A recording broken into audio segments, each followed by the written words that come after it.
Yo guys, it's game day, and it's your boy Bro Gang, aka Jaden, back with another video.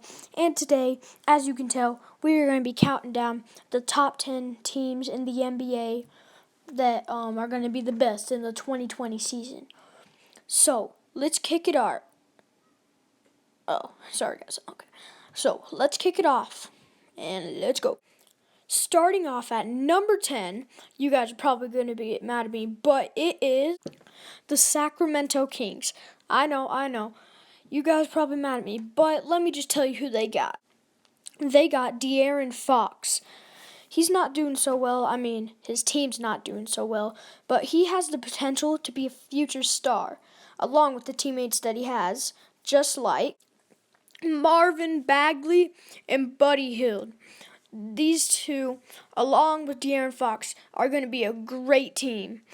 These three people, along with the other people on their team, can just blow out and have a breakout season. You guys might not agree with me, but I agree. So let's move on to number 9. So, at the number 9 spot, we had a team that made the playoffs this year, but ended up losing in a Game 7 against the Toronto Raptors, and I bet you guys can already guess who it is. The Philadelphia 76ers. This team has a lot of stars on their team, and let me just show you a little of them. They got Joel Embiid, Ben Simmons, and lots of other young stars on their team. But these are the two main players that could lead their team to another breakout season. They just had a breakout season this year, but they got heartbroken in the last seconds of Game 7. But this season, I think they're making the playoffs again and getting a lot farther. So coming in at the 8th spot is a team that did very well last year, but I don't know how well they're going to do this year. And the team is the Golden State Warriors. So they have Curry and Clay, but Clay's going to be out for most of the season. So I'm just ranking them a little lower just because, that Clay's hurt and Curry's going to have to carry the whole team, and it's just going to be hard for them this season, but they still could have a chance in winning it all, but the chances of them winning it all is not as good as they have been before. Number 7, the Milwaukee Bucks. The Milwaukee Bucks are a decent team. They have Giannis Antetokounmpo, they have Brook Lopez, they have a lot of young players. They had the best record in the NBA last season, but who knows how good they're going to do this season with all the crazy trades that have been happening. So that's pretty much all I have to say about the Milwaukee Bucks. The New Orleans Pelicans. The Pelicans have a solid team right now, getting the number 1 overall pick and getting Zion Williamson, but also trading Anthony Davis for players like Lonzo Ball, Brandon Ingram, and other players like that. And the Pelicans still have a solid team along with Drew Holiday, and I think they're going to do a solid. They're going to have a solid season. I think they're going to have a solid season and have a chance of making the playoffs. I just rank them above these other teams just because of how young their team is and how much potential they have. Number 5, the Houston Rockets. The Houston Rockets have not really done anything in the offseason until just a couple days ago. They traded for Russell Westbrook, and Russell Westbrook is going to make a big impact on their team. I mean, they lost CP3 but gained Russell Westbrook. So they're going to have James Harden and Russell Westbrook as the big duo.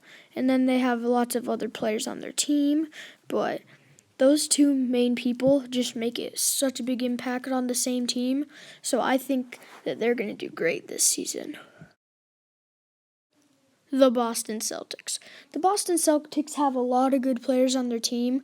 I mean, they lost Kyrie Irving, but got Kemba Walker.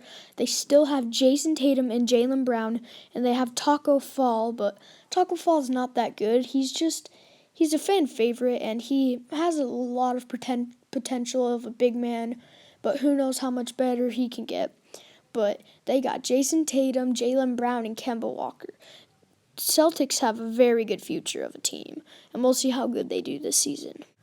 Number 3, The Brooklyn Nets. The Brooklyn Nets have done a lot this season. I mean, I would rank them higher. The only reason I'm not ranking them higher than this is because KD is going to be out for the rest of the season. But they still got a lot of young people on their team. Like, they got Kyrie Irving, for example. They got a lot of young players on their team, like Josh Allen. Actually, I don't really remember if he's on their team, but if he is, then he's there. And they have a lot of potential in the future. The Los Angeles Clippers. The Clippers have a great team, along with getting Paul George and Kawhi Leonard.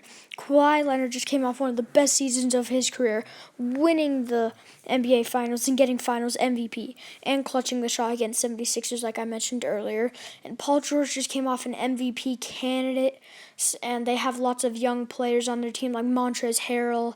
And since the Clippers made the playoffs last year without these two, I think they can make the playoffs again and have a great season. The Los Angeles Lakers. The Lakers have done great this offseason by picking up Anthony Davis, and they already had LeBron James. They gave up a couple people, but getting Anthony Davis is going to help their season huge this year. Just think, the duo of LeBron James and Anthony Davis is going to be great this season. They have a lot of younger, great stars that could be good on their team. They have young players that have tons of potential to be good the next couple years. And they will have a great season. Yo, thank you guys for watching this video. If you liked it, hit that like button down below and subscribe to the channel. I hope you like this video, and I'll see you in the next one.